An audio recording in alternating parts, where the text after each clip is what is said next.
Greetings and salutations. Welcome to Mad Tinker Gaming with me, Travis. Today, I'm going to be opening another Magic the Gathering box for you today. It's not a big box, mind you, but it is RAVNICA Allegiance. It's a pre-release pack, an Azorius Pre-release pack. Now, there's been a lot of stuff in here. Now, I like Azorius. I like to play white-blue. So, here it is, ladies and gentlemen, the Azorius RAVNICA Allegiance Pre-release pack. Now, I got this that opening weekend, the pre-release weekend, and I've been holding on to it. I kind of wanted to get into it because, well, I'm trying to get hold of some of these good cards and work with making white-blue. There's a card in here that I'm particularly interested in. Now, everybody's like Lavinian stuff, but I'm more interested in that Deputy of Detention. Now, back in the day, there was a card called Detention Sphere, and it was one blue, one white, and then a colorless, and you could pretty much remove a permanent from the game, and it wouldn't come back into play until the Detention Sphere was done. Now, in these pre-release kits, you got your symboled mana, symboled roll-down die. So this one is an Azorius. It's white-blue, which is really cool. It looks like there was a token in here as well. So you get your little box, and on the back of the box, Order, Authority, and Control. That's Azorius. And you got your symbol, so it matches up. You also have a nice little deck divider here. So if you open this at the pre-release event, you had some sleeves. You could use that to keep your sideboard separate. And you had a little spot in here to hold your dice. So I'll put that dice back in here, and we'll slide our divider in here. We'll keep rares and stuff up front. Everything else can go to the back. Now, in this, you would get 5 packs of RAVNICA Allegiance, and you get 1 seeded pack, which is supposed to be for your specific guild that you've picked. In this case, you'd be getting white-blue cards. So, here we go. Now, I'll let you see that right there. We've already got Emergency Powers in our seeded pack. So, it's a mythic from the set.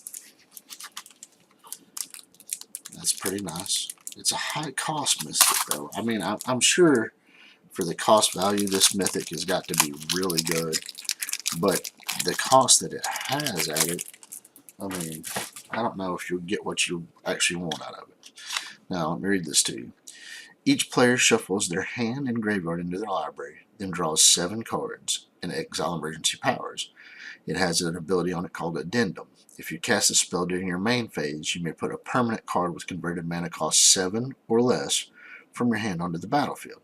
So for 7 mana, you're getting restart your hand, reset your library, and then put a 7-drop into play if you did this during your main phase. It has it at instant speed, so you can do it during your opponent's turn too. Because each player shuffles their hand. So I mean, it has a downside. You're giving your opponent a lot of stuff. You have an Azorius Locket. You have Dovin's Acuity, which when Dovin's Acuity enters the battlefield, you gain 2 life and draw a card. Whenever you cast an instant spell during your main phase, you may return Dovin's Acuity to its owner's hand. So you play this out, and then, when you play something with Addendum on it, this comes back to your hand. Forbidding Spirit. When Forbidding Spirit enters the battlefield until your next turn, creatures can't attack you or a planeswalker you control unless their controller pays 2 for each of those creatures. That's really nice. And here is Swirling Torrent. Choose one or both. Put target creature on top of its owner's library. Return target creature to its owner's hand. So that's a 2-for, but it's a 6-drop. I mean, 1 blue and 5 for that. But you get to get 2 things off the thing. I'm not going to go through the commons because by now everybody's already opened a bunch of common stuff from this set. However, stuff like this Azorius Night Arbiter, a Vigilance, and it can't be blocked for a 2-5. It just sits there and continually blocks. When I did play a little bit of this, that card is actually really good. It doesn't seem like it would be because it's just a 2-5, but it's always unblockable, and then it can always sit around and block. So let me get rid of those commons there. And then we'll start opening the regular packs. So there's our uncommons and their rare. Alright, let's open these RAVNICA Allegiance packs. Now, these packs can have anything in it. So you might be wanting Azorius, but you might end up playing Groll. I mean, you don't know. You don't know what you're going to get. You hope you get something good. But we'll see what we've got. As always, there's the commons. We're just going to get rid of those. Claimer Shaman. It has Riot. Riot's a new mechanic in the set. Riot says this creature enters the battlefield with a 1/1 counter on it or haste, so you can choose. And then whenever a Claimer Shaman attacks, target creature an opponent controls can't block this turn. So if you put it in, you can have it swing instantly and then decide on a creature that can't block. Shark Toe Crab. Now, this is a 4/4 for 4. It's 1 blue, 1 green, and 2. But then you play 1 green, 1 blue, and 2, and it adapts for 1. And adapt is a mechanic in this set that's if this creature has a 1/1 counter on it, has no 1/1 counter on it, put a 1/1 counter on it. And then this says whenever 1 or more 1/1 counters are put on Shark Toe Crab, tap target creature an opponent controls. That creature doesn't untap during its controller's next untap step. So this is a really good control card for this. Flames of Razbor. Alright. Flames of the Razbor deals 4 damage to target creature and opponent controls. Then Flames of the Razbor deals 2 damage to each other creature that player controls if you control a creature with power 4 or greater. Alright. And a rare is Gruul Spellbreaker. So, you know, I'm getting an Azorius pack and I'm pulling Gruul Spellbreaker. Now, Gruul Spellbreaker has Riot. It also has Trample. And it has another effect. As long as it's my turn, as long as it's your turn, is what it says on the card, you and Gruul Spellbreaker have hexproof. So they can't target you or Gruul Spellbreaker. We got a Gruul Guildgate, a foil Gruul Guildgate. That's really nice. And we have a regular Gruul Guildgate and a red-green beast. So, I mean, that's saying play Gruul. That's screaming play Gruul to me, guys. Now, I know when everybody was talking about this, it seemed like Gruul was the bigger deck to play right now when you do your startups. But I mean, right there, you already get 2 Guildgates, you've got Flames. I mean, it does not work with Azorius at all, but yeah, that's a really good Riot card right there. And I guess it just depends on what else you get in your packs. But everybody I talked about, they seem to think, you know, Gruul was the way to go. Alright. Down here to these uncommons. Alright. Now we have split cards in here. Consecrate and Consume. Consecrate is 1 black or white and a colorless. Exile target card from the graveyard, draw a card. Consume is 1 white, 1 black, and 2. And target player sacrifices a creature with the greatest power among creatures they control. You gain life equal to its power. That's a really good uncommon. Spirit of the Spires.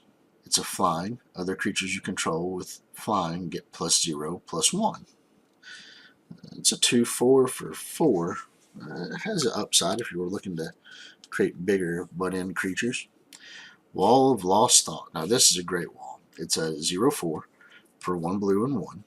Defender. When Wall of Lost Thought enters the battlefield, target player puts the top 4 cards of their library into their graveyard. Oh, and we get an Angel of Grace. Now, when this set came out, this Angel of Grace was huge. She's a flash flying. When Angel of Grace enters the battlefield until end of turn, damage that would reduce your life total to less than 1 reduces it to 1 instead. It's pay 2 white and 4 and exile Angel of Grace from your graveyard. Your life total becomes 10. So you've got 1 in your graveyard.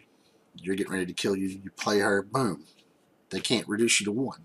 Less than 1, so you can't die that round pretty much. So it's great. You get to stay alive for 1, and then you can exile the other one, or flash her in, make sure you're going to block something that will kill her, but she's going to get to kill it too. And then when she's in the graveyard, the next round you pay the 6, and your life goes back up to 10. Make them work a little bit for it. But when this first came out, this card had shot up. It was like a $30 card. People were going crazy for it. And now they realize it's not as playable as they thought. But, hey, this is white, and it works with Azorius. And we got an Orzhov Guildgate and another Spirit Token. Now, you're going to get 1 Guildgate in each pack. Alright, let's get down here. There is a foil in this. I accidentally saw that. Hopefully it'll be a good foil. Alright. Rakdos Firewheeler. It's a 4/3 for 2 red and 2 black. When Rakdos Firewheeler enters the battlefield, it deals 2 damage to target opponent and 2 damage to up to 1 target creature or planeswalker. Clear the stage. It's 1 black and 4. Target creature gets -3/-3 until the end of turn. If you control a creature with power 4 or greater, you may return up to 1 target creature card from your graveyard to your hand. Alright, we have another split card, Carnival and Carnage.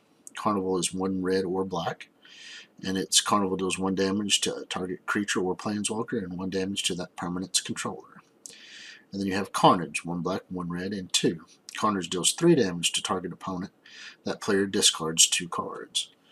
Okay, that seems really good too. And here's our rare, Immolation Shaman. Whenever an opponent activates an ability of an artifact, creature, or land that isn't a mana ability, Immolation Shaman deals 1 damage to that player. So whenever they activate an activated ability, they take a damage, okay? And it's 2 red and 3. Immolation Shaman gets 3/3 and gains menace until the end of turn. So that's pretty nice. Here we go. A foil. Orzhov Racketeers. Deals combat damage to a player. That player discards a card. And it has afterlife of 2. So if it dies, you get 2 1/1 flying spirits. Another Orzhov Guildgate and a goblin token. So this is actually kind of a mess. I mean, I would not know what to really run here. You've got the potential for what looks like a Gruul build with red, but your big stuff is white. So we'll see. It doesn't look like this would be a great one to open at an event, but maybe. Alright, let's get to the uncommons. Eyes everywhere. Alright, at least this is in the color schemes to one. Alright, it's 1 blue and 2. At the beginning of your upkeep, scry 1. Pay 1 blue and 5. Exchange control of Eyes Everywhere and target non-land permanent. Activate this ability only anytime you could cast a sorcery. So you can put that out for 3, and then when you feel like it, you pay 6 and gain control of something. But now they end up with control of Eyes of Nowhere, and during their turn, they're going to swap stuff back around. Here's a green creature. Gatebreaker Ram gets +1/+1 for each gate you control. As long as you control 2 or more gates, Gatebreaker Ram has Vigilance and Trample. So, I mean, that's pretty good. You have at least 2 gates, so it's going to be a 4/4, and it gains Vigilance and Trample. So a 4/4 with Vigilance and Trample, as long as you control 2 gates. And I'm pretty sure it's going to go in a gate deck. Alright, Resolute Watchdog. I like this card as well. It's a defender. 1 sacrifice Resolute Watchdog. Target creature you control gains indestructible until the end of turn. So you can salvage a really big creature. And let's see here. Here's our rare. Amplifier.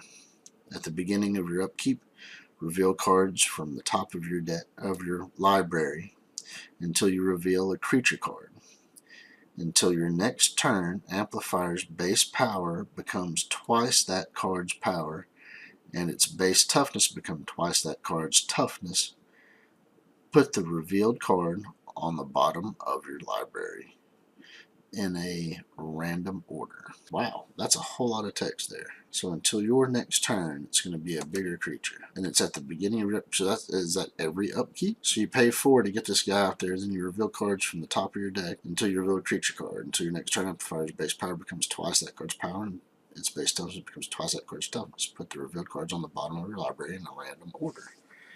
You know, that's actually really decent. It's a good way to sneak in a high-powered creature if all you're playing is big powered stuff. But he's a 4 cost himself for a 1/1. He's going to die quick. We get a Rakdos Guildgate and a Thopter token. I'm sure that this is going to be able to be broken somehow. I just haven't figured that one out yet. I mean, think about it. At the beginning of your upkeep, each upkeep, it doesn't say, you know, just the first time. At the beginning of your upkeep, you get to reveal until you reveal a creature. And then he's going to become pretty much a power and toughness equal to that creature and be able to swing then. So, I mean, it seems like a decent card as long as you load your stuff up with big old creatures. You know, put a bunch of 5/5s or 6/6s or put him in red-green. I mean, he'll become big. Alright. Rally to Battle. Creatures you control get +1/+3 until the end of turn. Untap them. It's 1 white and 3 at instant speed. Here's a split card, Depose and Deploy. Depose is 1 white or blue and a colorless. Tap target creature, draw a card. Deploy is 1 white, 1 blue, and 2 colorless. Create 2 1/1 colorless stop or artifact creature tokens with flying. Then you gain 1 life for each creature you control. Alright. Smelt Ward Ignis. Okay. Sorry, I was reading it upside down. It looked like eye guns upside down. 1 red and 2. Sacrifice Smelt Ward Ignis. Gain control of target creature with power 3 or less until the end of turn. Untap that creature. It gains haste until the end of turn. Activate this ability only anytime you could cast a sorcery. So, I mean, that's continual steal. That's a continual theft card. And here's a rare. Teysa Karlov. She's a legendary creature, a human advisor. She is 1 white, 1 black, and 2. If a creature dying causes a triggered ability of a permanent you control to trigger, that ability triggers an additional time. Creature tokens you control have Vigilance and Lifelink. 1 Rakdos Guildgate and a Centaur token. Now, with this right here, it would have been very difficult for me to pick something to play out of this, because based off of your rares here, it looks like you have a pretty good Groll type build. You have a decent red. But down here, you also look like an Esper build that you could potentially kick off with. You know, white, blue, black. These are a lot higher casting cost things, so you might tend to go here. I guess it would depend on what other creatures you have in your box. But for me, I would have probably tried to swap into a Groll build, like a Burn Groll build, and see what happens. You might even get a little bit of Rakdos action, just to add a splash of black or something. But that was our nice Azorius Guild kit, and thank you for watching. Until next time, see you.